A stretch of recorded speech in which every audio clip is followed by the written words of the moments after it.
بسم الله الرحمن الرحيم ياسين والقرآن الحكيم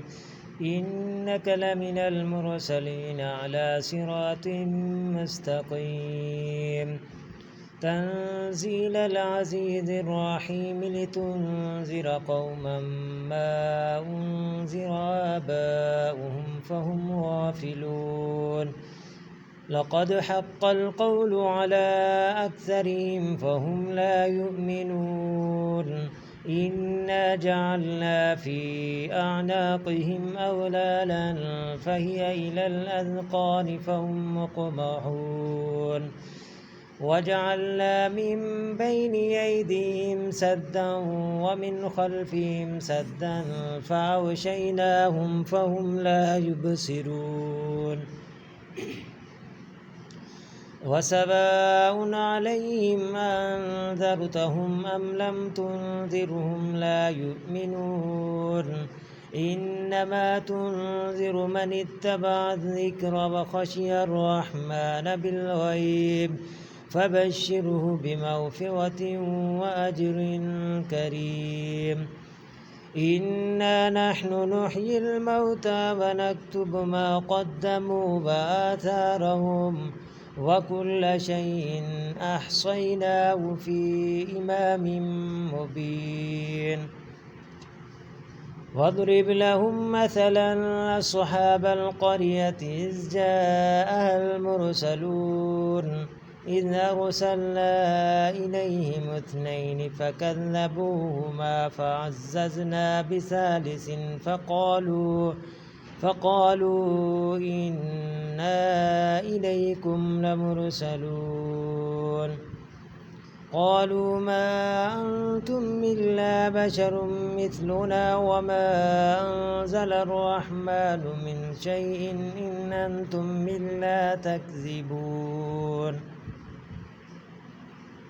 قالوا ربنا يعلم إنا إليكم لمرسلون وما علينا إلا البلاغ المبين قالوا إنا تطيرنا بكم لئن لم تنتهوا لنرجمنكم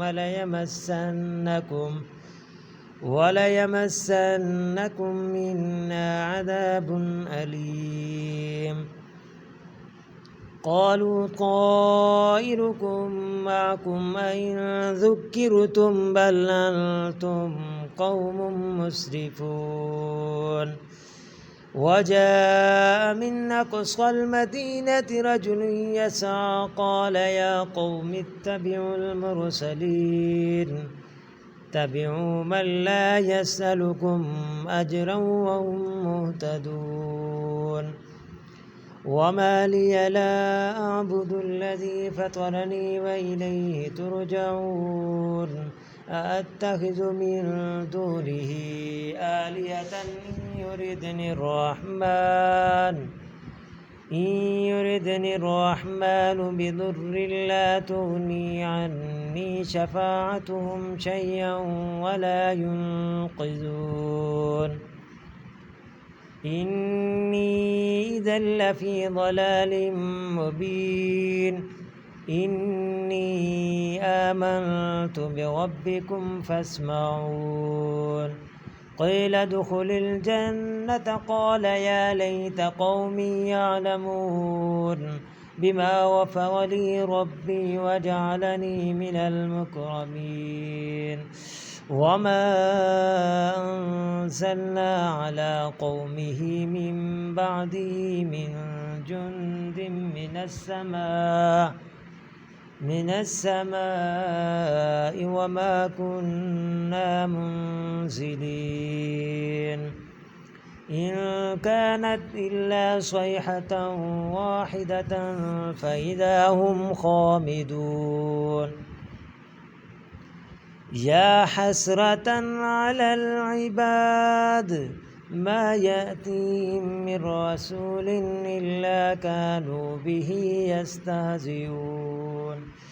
ألم يروا كم أهلكنا قبلهم من القرون أنهم إليهم لا يرجعون وإن كل لما جميع لدينا محضرون وآية لهم الأرض الميتة وأحييناها وأخرجنا منها حبا فمنه يأكلون وجعلنا فيها جنات من نخيل وأعناب وفجرنا فيها من العيون ليأكلوا من ثمره وما عملته أيديهم أفلا يشكرون سبحان الذي خلق الأزواج كلها مما تنبت الأرض ومن أنفسهم ومما لا يعلمون وآية لهم الليل نسلخ منه النهار فإذا هم مظلمون والشمس تجري لمستقر لها ذلك تقدير العزيز العليم